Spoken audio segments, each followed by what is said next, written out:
अस्सलाम वालेकुम नाजरीन, मैं हूँ आयशा जुल्फ़िकार। आप देख रहे हैं प्रोग्राम पासबान इस्लाम। उस रात बुहैरा अरब में तैनात अमरीकी 5th फ्लीट पर काफ़ी हलचल थी। अमरीकी बहरी बेड़ा US अब्राहम लिंकन खलीज फारस के पानियों में दाखिल हो चुका था। जहाज़ के अर्शे पर सुपर हॉर्न्ट FA-18, 88 हार्म और 65 मैवरिक जैसे तबाहकुन मिसाइलों से लोड तैयार हालत में खड़े थे।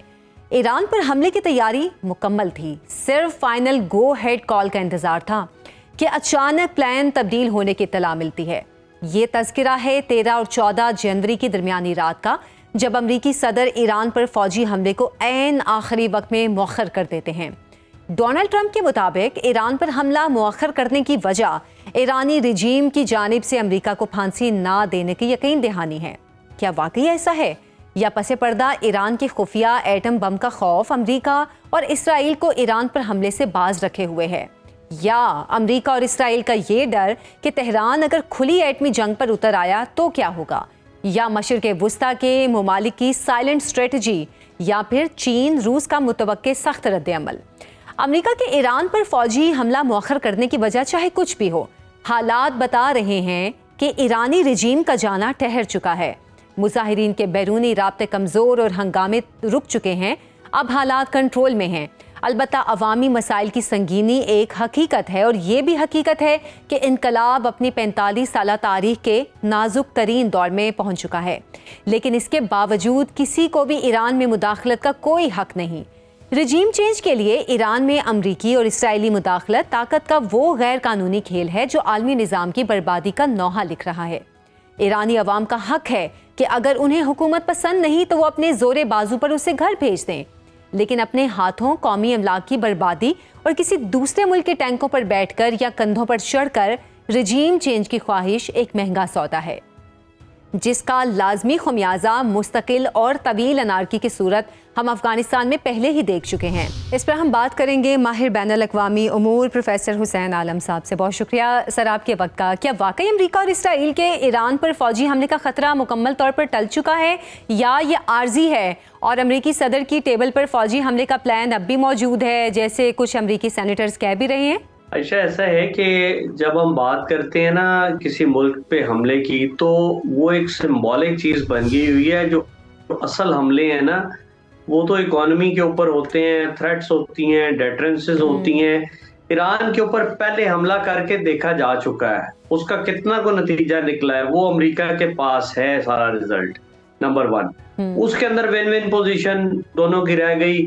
और एट प्रेजेंट अगर हम बात करें तो ये एक प्रेशर था जो ईरान के ऊपर डेवलप किया गया और उससे अपने मकासद हासिल किए गए।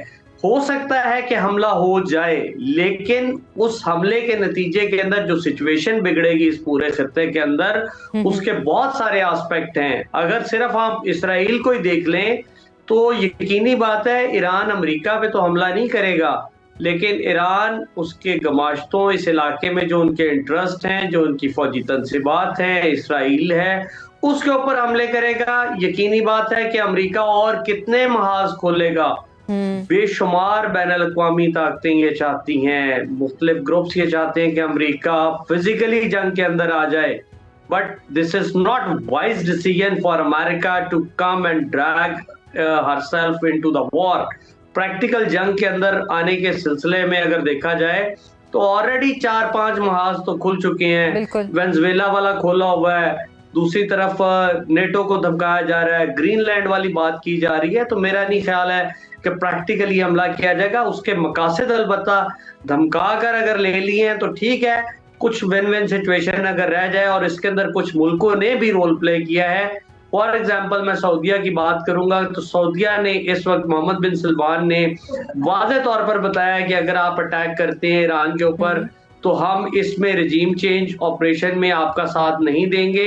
इसी तरह कुछ खित्ते की ताकतें हैं जैसे पाकिस्तान है, तो वो भी इसको यकीनी बात है अपने नजरिए से देख रहा है कि अगर यहाँ पर रिजीम चेंज हो जाती है तो कौन लोग आएंगे। ईरान के अंदर तो मेरा नहीं ख्याल कि कोई ऐसी चीज है कि जो ईरानी लोग हैं वो मजहबी तौर पे तो बहुत ज्यादा एसोसिएटेड है, एफिलिएटेड है खामनाई के साथ। तो आई डोंट थिंक कि शाह ईरान के जो डिसेंडेंट्स हैं वो दोबारा यहाँ पर आ सकें, और उनकी यहाँ पर जड़ें भी नहीं है। तो वाकई आप वो देख लें कि उन्होंने किस तरीके से काबू पाया है इसके ऊपर। तो मेरा ख्याल है कि अमरीकी हमले का जो खतरा है वो अमली तौर पे तो अभी टल गया है। अगर अमेरिका कोई ऐसी गलती करता है तो उसके खित्ते पर असरात तबाहकुन होंगे। अच्छा, कुछ ये भी खबरें हैं कि जून 2025 में अमरीकी हमले के बाद ईरान की बची खुची जो एटमी ताकत का ख़तरा, या कहीं ना कहीं ईरान के खुफिया एटम बम का खौफ भी इस हमले के मौखर करने की वजह बना है। ईरान की तरफ से जो दावा किया जा रहा है कि वो अभी भी जो एटमी टेक्नोलॉजी है उसको हासिल करने के लिए कोशिश कर रहा है और जो उसके मराकज़ थे मुकम्मल तौर पर तबाह नहीं हुए, क्या ये वाकई इस खबर में सदाकत है? इसके बारे में देखें, अमेरिका ने दावा किया कि हमने जी 2 रोज़ा जो हमले किए उसके अंदर हमने ईरान की एटमी ताकत को मुकम्मल तबाह कर दिया है, जबकि उससे पहले ही आप देख चुके हैं कि ईरान के इल्म में था कि हमला होने वाला है, और ऐसा कोई भी मुल्क बेवकूफ़ नहीं होता कि वो अपने स्ट्रेटेजिक एसेट्स को इसी तरह खुला छोड़ दे। उन्होंने बेशुमार जगह रखी हुई हैं। तो ये कहा जा सकता है, सोर्सेस कहती हैं कि ईरान की एटमी ताकत मुकम्मल ख़त्म नहीं हुई, खतरा मौजूद है। और अगर एटॉमिक, तो बहुत बाद की बात है, उनके पास चले एयरफोर्स कमज़ोर थी, उनका नुकसान भी हुआ ईरान का, लेकिन अगर दूसरी तरफ देखा जाए तो उनके पास जो ड्रोन टेक्नोलॉजी है या मिसाइल पावर है, वो बार बार इसराइल के अंदर जो तबाही आती रही है, और अमेरिकन इंटरेस्ट जो है, और फिर पूरी दुनिया का जो तेल का रास्ता है, अपना हॉर्मज़ है और बहुत सारी जगह हैं, फिर रशिया पीछे खड़ा हुआ है। तो मेरा नहीं ख्याल कि ईरान को हमें हल्का लेना चाहिए। ईरानी लोग जो हैं वो नजरियाती लोग हैं, डिटरमेंट लोग हैं, मजहबी लोग हैं, और अगर वहां पर कोई ऐसी हरकत की जाती है तो यकीनी बात है कि वो फौरी तौर पे रिटेलिएट करेंगे, और उसके लिए वो तैयारी करके बैठे हुए हैं। बाकी ये है कि वहाँ के लोगों के साथ जो उनकी हुकूमत का था, वो मुख्तलिफ हलकों ने, मुख्तलिफ चैनल्स ने, मुख्तलिफ जो उनके वेल विशर्स थे, उन्होंने बताया कि आप अपना रवैया बदले। तो उन्होंने वो जो 600 फांसियों वाली बात थी वो शायद की थी प्रेशर के लिए, लेकिन उसके ऊपर अमल दरामद ना करके तो थोड़ी विन विन सिचुएशन दोनों तरफ रह गई है। अच्छा प्रोफेसर साहब, इसराइल की जानिब से जो ईरान में पॉलिटिकल इंजीनियरिंग की जाती रही है, वो भी कोशिशें काफ़ी अरसे से चल रही थी। अभी जो दोनों मुल्कों में राब्ता हुआ है, इन मजबूत राब्तों के पीछे क्या सोर्सेज हैं? सर, थोड़ा सा अगर आप पीछे तारीख में देखें तो ये कोई पहली दफा नहीं है रिजीम चेंज वाली बात। पॉलिटिकल इंजीनियरिंग होती रही है, और ईरान वाले खुद मानते हैं, बल्कि कई उन्होंने गद्दारों को लटकाया भी है।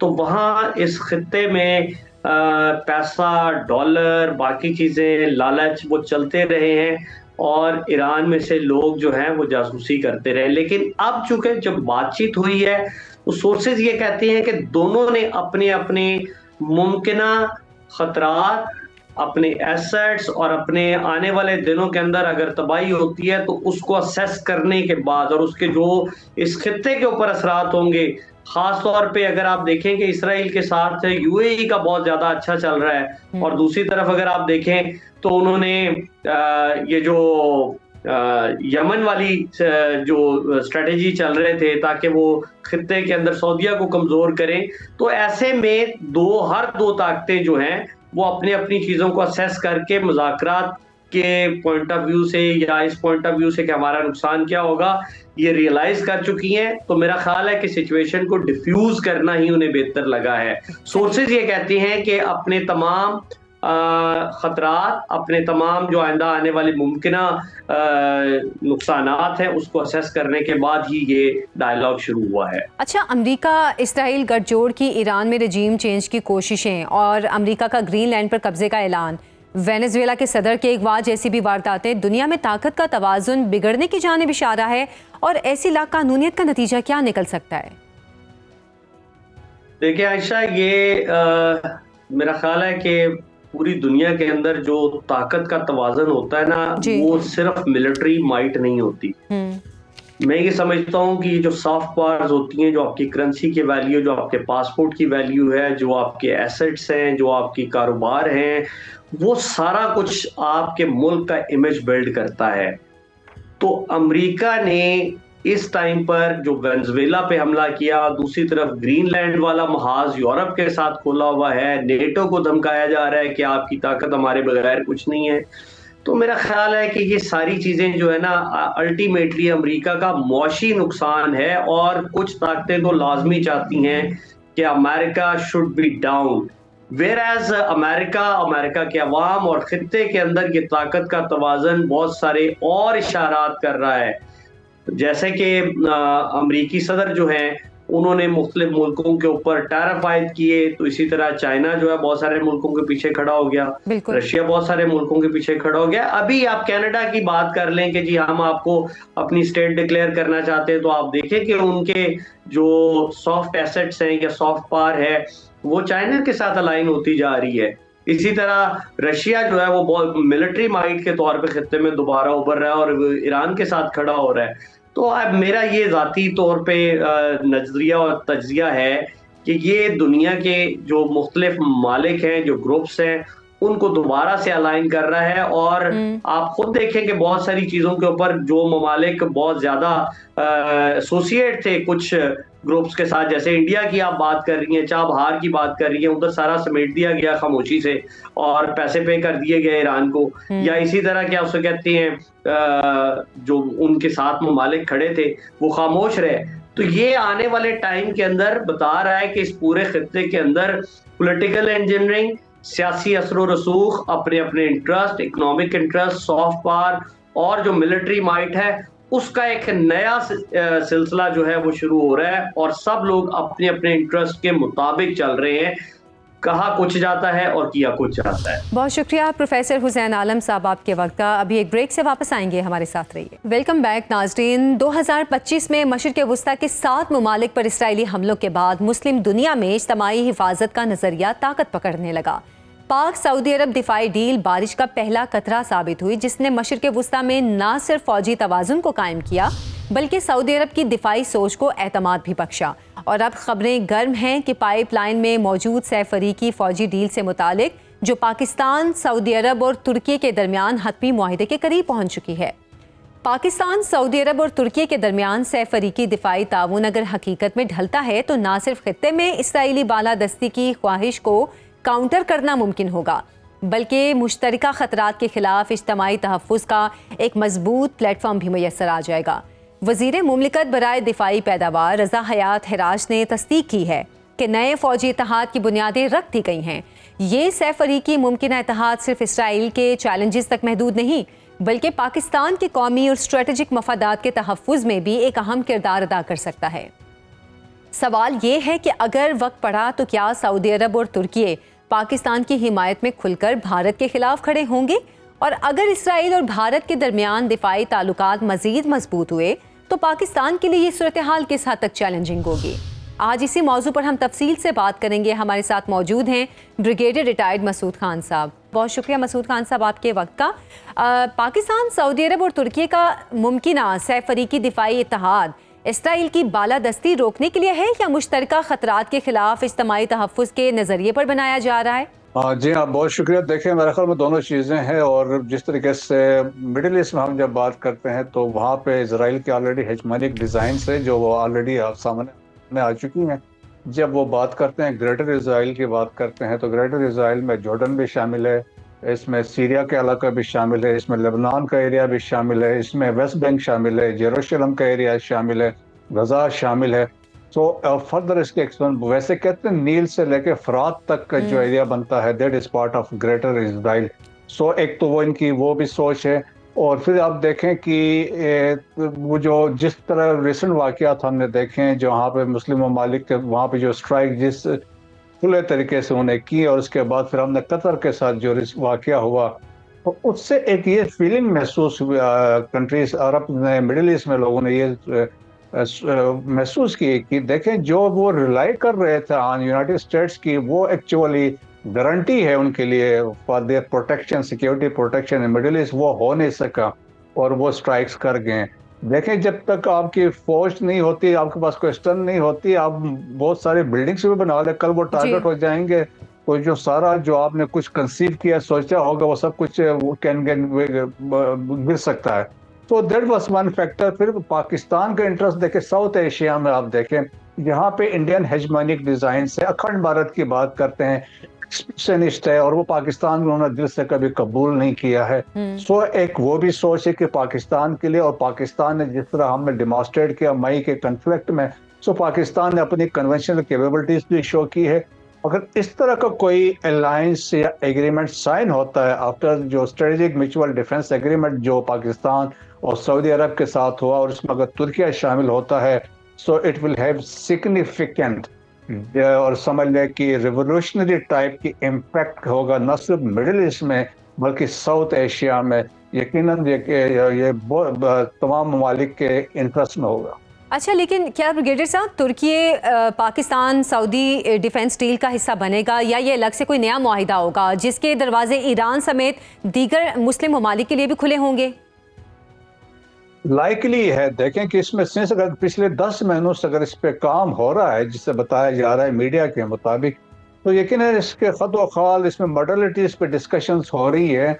सो ऑल टुगेदर इसमें कोई डिफरेंट होगा, ये इसमें एक नया एग्रीमेंट इसमें शामिल होगा, प्रॉब्ली वो इनकॉर्पोरेट होगा जो सऊदी अरब के साथ हुआ है, उसको शामिल करके ये एक एग्रीमेंट करेंगे, और जिसमें जो तीनों ममालिक का जो इसमें इंटरेस्ट होगा, और यकीनन वो इसमें एड्रेस किया जाएगा। और मेरा ख्याल में इसमें तमाम, जिस तरह देखे ना कि अभी जिस तरह ब्लूमबर्ग ने जो अपनी एक रिपोर्ट लिखी थी, उन्होंने कहा, वो उन्होंने लिखा कि फाइनेंशियल हेल्थ जो सऊदीज की है, लेकिन मेरा मानना है कि उनका एक तो ऑयल भी है, फाइनेंसिस भी हैं, फिर उनका एक डिप्लोमेटिक या उसका जो इन्फ्लुएंस ओवर ओआईसी है वो बड़ा इंपॉर्टेंट है, उनकी लोकेशन बड़ी स्ट्रेटेजिक है, दैट इज इंपॉर्टेंट। तुर्की की हम बात करते हैं, नेटो का मेंबर है, और स्पेशली मिलिट्री इंडस्ट्रियल जो डेवलपमेंट्स है या मिलिट्री इंडस्ट्रीज में वो बहुत आगे हैं, स्पेशली जब हम ड्रोन्स टेक्नोलॉजी की बात करते हैं, और स्पेशली अब एक वो जहाज भी डेवलप कर रहे हैं। वो वैसे भी पाकिस्तान को आप देखें कि वो मेरिटाइम शिप्स बनाने में सपोर्ट कर रहे हैं, सो उनका वो फायदा हमें हासिल हो सकता है। और पाकिस्तान का इसलिए भी इम्पोर्टेंस है कि we are battle harden army है, मिलिट्री है, जिन्होंने अभी रिसेंटली हमने आपको साबित किया व्हेन हमने जब इंडिया को शिकस्त दी। और इसके अलावा जो है आपके पास जो बाकी कैपेबिलिटीज हैं, देखें आपके पास मिसाइल है, आपके पास न्यूक्लियर टेक्नोलॉजी भी है, और फिर आपके पास जो इंटेलिजेंस पावर है जो आपके, वो भी बहुत जबरदस्त है। जब इनके कॉम्बिनेशन होगी तो एक तो बहुत जबरदस्त है। लेकिन आपके ख्याल में क्या सऊदी एतराज भी कर सकता है, क्योंकि सऊदी अरब और तुर्की के ताल्लुकात में अप्स एंड डाउन्स भी आते रहे हैं, तो क्या आपके ख्याल में सऊदी अरब मतलब काफ़ी खुश इखलाकी से इस सह मुल्की इत्तेहाद के हवाले से आगे बढ़ेगा, या कोई एतराज़ सामने आ सकता है? अभी सऊदी अरब तो इसमें शामिल है, अब सऊदी अरब के कंसेंट से ये चीजें सारी हो रही हैं। और आपको देखें कि जहां तक ये बात तो बिल्कुल सही थी कि पास्ट में एक राइवलरी रही है सऊदी और तुर्किया के दरमियान में, बहुत सारी वजूहात थी, लेकिन हम माजी में जाते हैं तो एक सुल्तनत उस्मानिया का जो इन्फ्लुएंस था, क्योंकि हजाज जो था उनके अंडर रहा है, तो वो भी था, और खिलाफत इनके पास रही है, तो वो एक जहनी तौर पे समझ ले कि एक इन्फ्लुएंस खित्ते में रहा है। लेकिन रिसेंटली स्पेशली अब सीरिया की बात आई है, सीरिया में तुर्किया वाले तो अंदर दाखिल हुए थे to protect their border, 30 kilometre Syria के अंदर चले गए थे, तो वो इन लाइन विद सऊदीज था। और अभी सऊदी और जिस तरह तुर्किया के प्रेसिडेंट ने सऊदी अरब का विजिट भी किया है, so they are on the same page है, और इसमें आपस में कोई इख्तलाफात नहीं है। और मेरा ख्याल में ये सब के कंसर्न से ये चीज़ें हो रही हैं, और ये सऊदीज भी वेलकम करेंगे, पाकिस्तानीज भी वेलकम करेंगे, होता है तुर्किया भी करेगा। और यकीनन सब्सिक्वेंटली आप देखें कि ईरान ने जब पाकिस्तान और सऊदी अरब ने आपस में किया तो उन्होंने वेलकम किया था, सो वो बड़े पॉजिटिव इंडिकेटर है। इवन बहुत सारे ममालिक they are interested to join जो इस इत्तेहाद को, इस एग्रीमेंट में, और लाइकली हो सकता है नेक्स्ट में अगर ये तीनों हो जाते हैं, इसके बाद नेक्स्ट तो आपका इजिप्ट इसमें शामिल हो सकता है, बांग्लादेश इसमें शामिल हो सकता है, सो एक लिंक बन सकता है। आप बे ऑफ बंगाल से लेके मेडिटेरियन सी तक का आपका स्फेयर ऑफ इन्फ्लुएंस हो सकता है। तो इसको हम फिर क्या ये कह सकते हैं कि मुस्लिम नेटो की तरफ ये पेशकदमी है जिसकी गूंज हम बहुत सालों से सुन रहे हैं, या फिर अगर चाइना भी इसमें शामिल होता है, क्योंकि चाइना के ताल्लुकात भी इन तमाम ममालिक के साथ अच्छे हैं, तो ये एक एशियन इत्तेहाद के तौर पर भी सामने आ सकता है? देखें, पहले दो चीजें हैं। एक तो मुस्लिम नेटो मुमकिन है नहीं हो सकेगा, क्योंकि देखें पहले एक कंसेप्ट आया था कुछ 2017 में, मिडिल ईस्ट सिक्योरिटी अलायंस का कंसेप्ट लेके आए थे जिसमें प्रेसिडेंट ट्रम्प के होते हुए, लेकिन ये भी इम्प्लीमेंट नहीं हो सका। 2020 में अरब नेटो का कंसेप्ट आया जिसमें किंग जो अब्दुल्ला जो थे जॉर्डन के, उन्होंने एक प्रपोजल दिया था। उस वक्त उनका स्पेसिफिक जो उनके था वो सोच उनके जहन में थी, दैट वाज ईरान। तो अभी तो वो चीजें सारी खत्म हुई है, तो एक तो वो नहीं होगा। लेकिन जब इस तरह की बात होती है, जब इस तरह आप अलायंस बनाते हैं स्पेसिफिक नेटो, मुस्लिम नेटो कर ले या मुस्लिम अलायंस बने, उसमें फिर मसला आता है कि बहुत सारे ममालिक के अपने ओन नेशनल इंटरेस्ट हैं, डिफरेंसेस हैं, और इसमें वो समझते हैं कि अगर मिडिल ईस्ट में हो तो सऊदी अरब बहुत बड़ा मुल्क है, उसका अपना एक बहुत बड़ा इन्फ्लुएंस है। इजिप्ट बहुत बड़ा मुल्क है, उसका अपना एक इन्फ्लुएंस है। जब पाकिस्तान इसमें आएगा, पाकिस्तान का वाज़ेह है, पाकिस्तान टॉप मोस्ट कंट्री है, तो अपना इन्फ्लुएंस है। तुर्किया का अपना इन्फ्लुएंस है।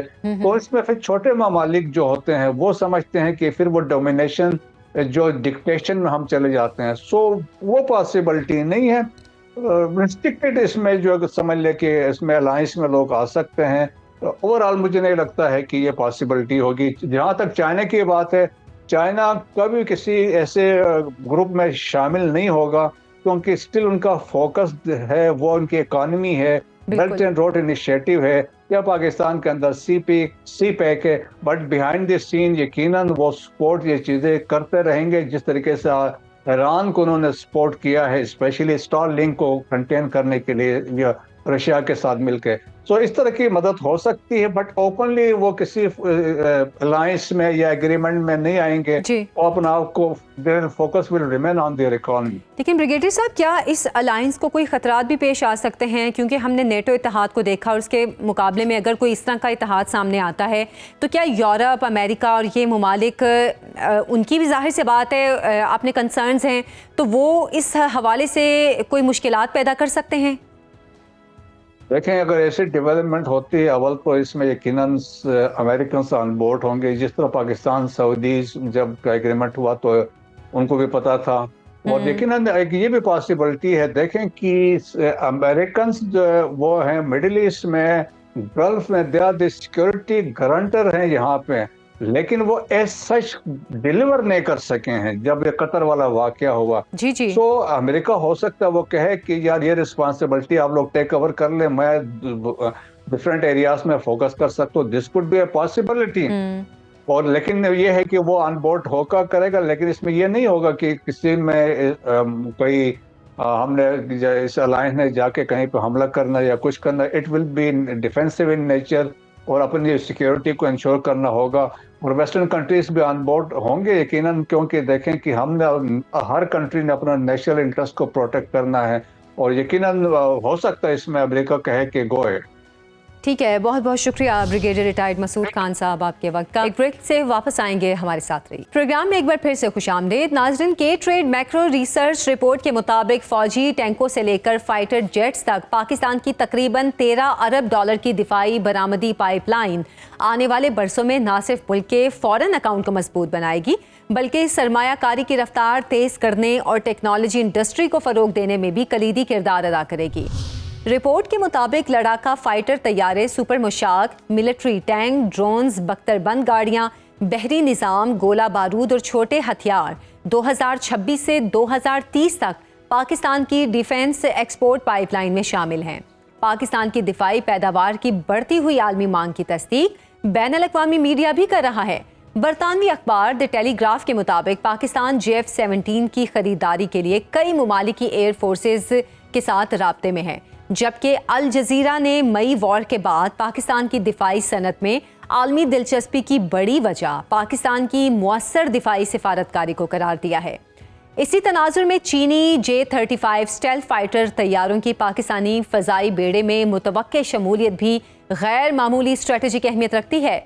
सवाल ये है कि पाकिस्तान के मजबूत दिफा और मुस्तहकम मईशत के लिए ये दिफाई बरामदी सौदे कितने अहम हैं, और हथियारों और जंगी तैयारों की बरवक्त और काबिले एतमाद तरसील किस तरह मुमकिन बनाई जा रही है। हमारे साथ मौजूद हैं air marshal retired Arshad Malik साहब। बहुत शुक्रिया सर आपके वक्त का।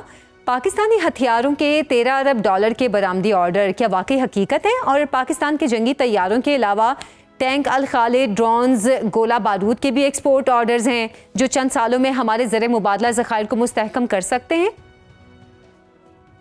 बिस्मिल्लाह रहमान रहीम। सबसे पहले आपका बहुत शुक्रिया मेरी ओपिनियन लेने के लिए। देखें, कोई फिगर तो अभी आप नहीं दे सकते जब तक कि आपके कॉन्ट्रैक्ट साइन नहीं हो जाते, लेकिन इसमें यकीनन एक हकीकत है कि पाकिस्तान की दिफाई बरामदात में इजाफा होने वाला है और एक बहुत खुश आइन चैप्टर शुरू होने वाला है, जो कि जाहिर है ज़्यादातर जो है वो जहाज़ों से शुरू होगा। अच्छा। आपको यकीनन ये पता है कि पाकिस्तान अल्हम्दुलिल्लाह इससे पहले भी अपने ट्रेनिंग एयरक्राफ्ट यानी मशाक एयरक्राफ्ट एक्सपोर्ट करता रहा है और टर्की के पास सबसे बड़ा ऑर्डर था जिसमें 52 जहाज थे। उसके अलावा कतर, आज़रबाईजान, नाइजीरिया में यही ट्रेनिंग जहाज जा चुके हैं और बहुत पहले यही ट्रेनिंग जहाज सऊदी अरब और दूसरे मुल्कों में भी जा चुके हैं, जिनमें जिम्बाब्वे भी शामिल है।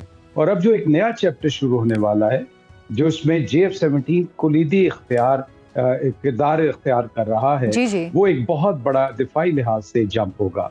और जिस तरफ आपने इशारा किया कि जो बम हैं, जो बारूद के सिलसिले में मुआहदात होने या टैंकों के होने वाले, तो ये सारी उसी सिलसिले की कड़ियाँ हैं। अच्छा, पाकिस्तान सूडान को भी गालिबन के कोई जो जंगी टेक्नोलॉजी है उस हवाले से उसकी मदद करने जा रहा है। आपके ख्याल में सूडान के साथ जो मामला तय हो रहे हैं उससे पाकिस्तान को कितना फ़ायदा पहुंचेगा? देखिए, सूडान तो एक मुल्क है। मैंने आपको एक अमूमी जायजा पेश किया कि पहले ये कॉन्ट्रैक्ट आपके हो चुके, अब JF-17 जो है और सुपर मशाक की कॉम्बिनेशन को लेके पाकिस्तान एयरफोर्स इन मुल्कों को अप्रोच कर रहा है, जिनमें सूडान शामिल है, जिसमें सऊदी अरब शामिल है, जिसमें गल्फ के और मुल्क शामिल हैं। इंडोनेशिया का भी नाम सुनने में आ रहा है, बांग्लादेश का भी नाम सुनने में आ रहा है। तो ये वो सारे ममालिक हैं जिनमें इस वक्त रिक्वायरमेंट मौजूद है और दो किस्म की रिक्वायरमेंट है। पाकिस्तान एयरफोर्स अल्हम्दुलिल्लाह जो अपनी ट्रेनिंग का एक जो हमारा मजबूत कदम है उसको लेके चलता है कि आप हमारे साथ एक पैकेज डील करें जिसमें हमारे ट्रेनिंग एयरक्राफ्ट सुपर मशाक को लें। और by the way, super Mashak दुनिया का वो वाहिद ट्रेनिंग जहाज है जो कि ट्रेनिंग के लिहाज से, प्राइमरी ट्रेनिंग के लिहाज से सबसे बेहतरीन माना जाता है। कि इसमें जितनी मैनूवरेबिलिटी है वो शायद इस तरह के किसी और जहाज में नहीं है। उसके बाद इसके अंदर ग्लास कॉकपिट की सहूलत है जिससे आप अगले किसी भी मॉडर्न तैयारे पे अपने पायलट्स को ट्रेनिंग कराने के लिए कन्वर्ट कर सकते हैं। सुपर मशाक ट्रेनिंग एयरक्राफ्ट हो गया। उसके बाद आजकल जो ज्यादातर डिस्कशन हो रही है वो अल्हम्दुलिल्लाह JF-17 के सिलसिले में है, जो कि प्राइड ऑफ पाकिस्तान है और जिसने एक प्रूवन आपको टेक्नोलॉजी का एक मयार दिया और ये साबित किया कि ऐसा जहाज जो कि आजकल अफोर्डेबल कीमत में जदीद तरीन तमाम सहूलियात के साथ किसी भी मुल्क की दिफाई फौज के लिए अवेलेबल। अच्छा सर, तज्जियाकारों का ये भी कहना है कि डिफेंस एक्सपोर्ट में मई वॉर के बाद से आने वाली तेज़ी की वजह हमारी दिफाई सिफारतकारी है। आपसे जानना चाहूँगी ये दिफाई सिफारतकारी क्या है? देखिए, 2-3 चीज़ें इसमें याद रखिएगा कि जब आप एक्सपोर्ट के लिए जाते हैं तो ये सिर्फ पाकिस्तान एयरफोर्स का मामला नहीं होता। इसमें आपको कई चीज़ों का लिहाज भी होता है और कई चीज़ों को आपको फ़ायदा होता है, जिसमें सबसे पहले आपकी बयानियाँ, फिर सफारतकारी, फिर दफाई सनत की नशोनुमा, फिर लोकल इंडस्ट्री की नशोनुमा, फिर ये रिट साबित होना कि अब पाकिस्तान अल्हम्दुलिल्लाह उन ममालिक में से है जो सिर्फ दरामदात पे जोर नहीं दे रहे, जो सिर्फ जंगी साजो सामान को सिर्फ इम्पोर्ट ही नहीं कर रहे बल्कि एक्सपोर्ट भी कर रहे हैं। और ये मैं आपसे ये बात एक दफ़ा पहले भी कह चुका हूँ, मैं दोबारा दोहराऊंगा कि अल्हम्दुलिल्लाह पाकिस्तान एयरफोर्स वो वाहिद एयरफोर्स है दुनिया की जो कि जहाज़ों को मेंटेन करती है। मेंटेन करने से मेरा मुराद है पाकिस्तान एयरोनॉटिकल कॉम्प्लेक्स कामरा, जिसमें हर सतह तक हम जहाज़ों को मेंटेन करते हैं। उसके बाद ये वो वाहिद एयरफोर्स है जो जहाज़ों को ऑपरेट तो करती है जिस तरह बाकी सारी एयरफोर्सेस करते हैं, लेकिन अब अल्हम्दुलिल्लाह ये वो एयरफोर्स है जो जहाज़ बनाती है और जहाज़ बनाने के बाद एक्सपोर्ट कर रही है। दुनिया की कोई एयरफोर्स ऐसी नहीं जो जहाज़ ऑपरेट करे, बनाए और एक्सपोर्ट करे। ये अमूमी तौर पर बाकी दुनिया के ममालिक में प्राइवेट सेक्टर करता है, लेकिन अल्हम्दुलिल्लाह पाकिस्तान एयरफोर्स के पास ये आला मुकाम हासिल है। और जब आपने फरमाया कि जो दिफाई सनत में या दिफाई बयानिया क्या होता है, तो बयानिया ये होता है कि जब आप अपने आप को साबित करते हैं कि हमारे पास जो दिफाई सलाहियत है, जो हमारे पास टेक्नोलॉजी है, वो आप कॉम्बैट में प्रूव करके लेके आते हैं और ये बताते हैं कि अगर दुनिया के दूसरे ममालिक उस टेक्नोलॉजी को, जो कि matchable to any fighter aircraft around the world today and at an affordable price, so here is JF-17 aircraft. अच्छा, JF-17 की बढ़ती आलमी डिमांड को आप कैसे देखते हैं और क्या वजह है कि आज 4.5 जनरेशन का ये सस्ता और हल्का तैयारा महंगे तरीन और जदीद तरीन राफेल की मार्केट के लिए चैलेंज बना हुआ है? उसकी वजह यह है कि सबसे पहले आपने इस जहाज को खुद कंसीव किया, यानी ऑपरेटर्स ने, पाकिस्तान एयरफोर्स के पायलट्स ने, पाकिस्तान एयरफोर्स के इंजीनियर्स ने, पाकिस्तान एयरफोर्स के टेक्नीशियंस ने इसको कंसीव किया। फिर अपने टाइम टेस्टेड फ्रेंड चाइना के साथ मिलकर इसको कंसीव को अमली जामा पहनाया और फिर वहाँ पे हमने अपने पायलट्स और अपने इंजीनियर्स और अपने टेक्नीशियन पोजीशन किए, जिनको आपने ट्रेन करवाया। और फिर आपने 2000 से शुरू, आप इस प्रोग्राम पे शुरू हुए, आपने पहला जहाज बनाया, दूसरा जहाज बनाया, प्रोटोटाइप बनाए जिसको पहला जहाज कहते हैं, फिर टेस्ट फ्लाइंग की, अपने टेस्ट इंजीनियर्स और टेस्ट पायलट प्रोड्यूस किए, फिर आपने ब्लॉक्स की सूरत पे बनाया और पहला ब्लॉक 50 जहाज़ों का था, उसके बाद जो दूसरा ब्लॉक आया उससे कहीं इम्प्रूव वर्जन आई, फिर तीसरा ब्लॉक जिसको आखिरी ब्लॉक कहते हैं अभी तक का, वो जहाज था जिसमें आपने उस सारे ज़माने की कमियों को दूर किया और आज के दौर की जो ज़रूरियात थी वो उस जहाज में शामिल की। मैं आम फहम ज़ुबान में नाज़रीन के लिए ये बता सकता हूँ कि अगर आज जो राफेल रेडार है उसके अंदर जो रेडार है उसको ईसा रेडार कहते हैं, वो इस वक्त top of the line radar है, तो अल्हम्दुलिल्लाह ब्लॉक 3 JF-17 में यही रेडार अवेलेबल है। अच्छा। दूसरी जो बड़ी चीज गिनी जाती है वो होती है BVR मिसाइल, यानी बहुत दूर तक मिसाइल मारने की सलाहियत, जो कि दुश्मन को नजर आए बगैर। तो अल्हम्दुलिल्लाह इसके ऊपर SD-10 नाम का एक BVR मिसाइल है जो कि शामिल। तीसरी बात जो इसमें होती है कि आपका डेटा लिंक कैसा है। चौथा ये होता है कि इसकी मेंटेनेबिलिटी क्या है। और फाइनल जो मैं दोबारा रिपीट कर रहा हूँ कि ये वो जहाज है जो कि वॉर प्रूवन है, कॉम्बैट प्रूवन है और पाकिस्तान एयरफोर्स ने इसको अमली तौर पर इस्तेमाल करके अपने पायलट्स को इस पर ट्रेन करके ये साबित किया कि ये एक नहायत कारआमद और ऐसी टेक्नोलॉजी है जो कि आज के 4th या 4.5 जनरेशन से मैच की जा सकती है। अच्छा सर, क्या पाकिस्तान 5 साल में $13 अरब के जो वेपन्स ऑर्डर्स हैं इनको कंप्लीट करने की सलाहियत रखता है और क्या हम ऑर्डर्स के मुताबिक JF-17 थंडर फराहम करने की पोजीशन में हैं? देखिए, जो मैं 13 अरब की फिगर पे फिर अपना बताऊंगा कि जब तक फाइनल नहीं हो जाते आप उन फिगर्स पे आज ना जाएं। आपका जो इस वक्त फोकस होता है कि जितने ज्यादा मुल्कों में जाएं, और ये याद रखिएगा कि दुनिया में जो जहाज बेचते हैं इकोनॉमिक स्केल में उसी वक्त वो इफेक्टिव होते हैं जब उस जहाज की बहुत ज्यादा प्रोडक्शन हो। हमने तो अल्हम्दुलिल्लाह अपने लिए 150 जहाज बना लिया। अब वही प्रोडक्शन फैसिलिटी है जिसमें अल्हम्दुलिल्लाह हमारे अंदर ये सलाहियत है कि हम उसको 15 से 20 जहाज एक साल में बना सकते हैं। और यकीनन आपको ये पता है कि ये एक जॉइंट प्रोग्राम है जिसमें हमारे साथ चाइना उसी तरह शामिल है जिस तरह के एक पार्टनर शामिल होता है। सो दोनों मिलके इसको प्रोड्यूस करने की सलाहियत रखते हैं। और जब भी आप डील करते हैं तो आप ये नहीं कहते कि मैं एक साल में 20 जहाज आपको दे दूंगा या 25 दे दूंगा। आप ब्लॉक्स बनाते हैं कि एक साल में 4 जहाज इस मुल्क को, 4 इस मुल्क को, वो डिपेंडिंग ऑन द कॉन्ट्रैक्ट जो कि हमारी एयरफोर्स और मिनिस्ट्री ऑफ डिफेंस करेंगी, उसके मुताबिक मेरे ख्याल में अल्हम्दुलिल्लाह हमारे पास ये सलाहियत बातों में मौजूद है कि हम अपने जो ऑर्डर्स हैं उनको इंशाअल्लाह पूरा कर सकते हैं। अच्छा, JF-17 की जितनी डिमांड बढ़ी है, अब जाहिर सी बात है चाइना का भी उसमें किरदार है। आपके ख्याल में चाइना जो इन डिमांड्स को पूरा करने में कितना विलिंग होगा, या वो इस सिलसिले में उसका रोल क्या होगा? पाकिस्तान के साथ वो उसी तरह भरपूर साथ देगा बाकी मुल्कों को जिनकी डिमांड है उनको सप्लाई करने के हवाले से? देखिए, जब ये प्रोग्राम कंसीव हुआ था तो उस वक्त से ये बात तय थी कि ये एक जॉइंट फाइटर प्रोग्राम, और उसी वक्त एक कंसीव ये भी किया गया कि इसके लिए जॉइंट सेल्स एंड मार्केटिंग की टीम होगी, लेकिन ये भी तय किया गया कि अगर पाकिस्तान या चाइना जो भी इस प्रोग्राम को लीड करेगा, यानी अगर मैं फर्ज महाल बांग्लादेश के साथ कॉन्ट्रैक्ट साइन करता हूं तो लीडिंग रोल पाकिस्तान का होगा। अगर चाइना डील करता है किसी के साथ तो लीड रोल उसका होगा।